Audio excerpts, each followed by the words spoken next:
তাহলে অবাধ সুষ্ঠু নিরপেক্ষ নির্বাচন পক্ষে যাওয়া যেতে পারে।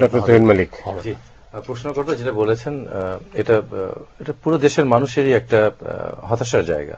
মাননীয় প্রধানমন্ত্রী সবসময় বলেন যে আওয়ামী লীগ যখন ক্ষমতায় আসে জনগণ কিছু পায়। গত ৩-৪ দিন আগে মাননীয় অর্থমন্ত্রী উনি বলেছেন যে এবার জিডিপি বাড়বে।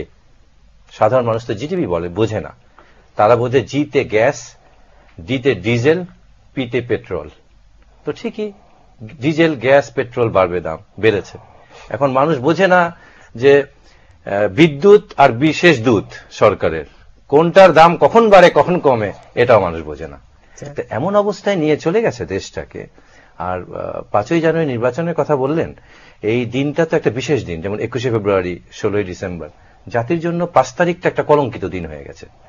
এটা ট্রিপল ডি দিন। এটা 3টা ডি। একটা হচ্ছে ডেমোক্রেসি, সেকেন্ড ডি হচ্ছে ডেথ, থার্ড ডি হচ্ছে ডে। Democracy, death, day. এমন ভাবে এটাকে করেছে যে যতদিন রাষ্ট্র আছে গণতন্ত্র হত্যা দিবস।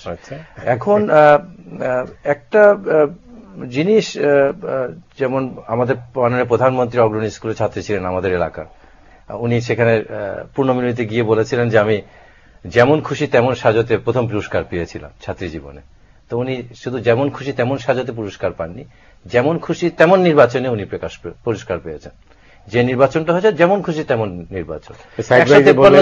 সাইদ ভাই বলেন যে কেউ যায় নাই, তখন কি হবে? আপনি গুগল সার্চে করেও তো কোনো মানুষ পাওয়া যায়নি, 40% দেখিয়ে দিলেন। অথচ উপজেলায় এত লোকের নির্বাচন হচ্ছে, সেখানে মাত্র 62%। তো এখানে কোথায় 40, কোথায় কাছাকাছি, কিন্তু ওখানে কোনো ঢাকা অনেক আসনে দেখা গেছে কুকুর শুয়ে আছে, বিড়াল শুয়ে আছে, সেখানে আপনি দেখিয়ে দিলেন।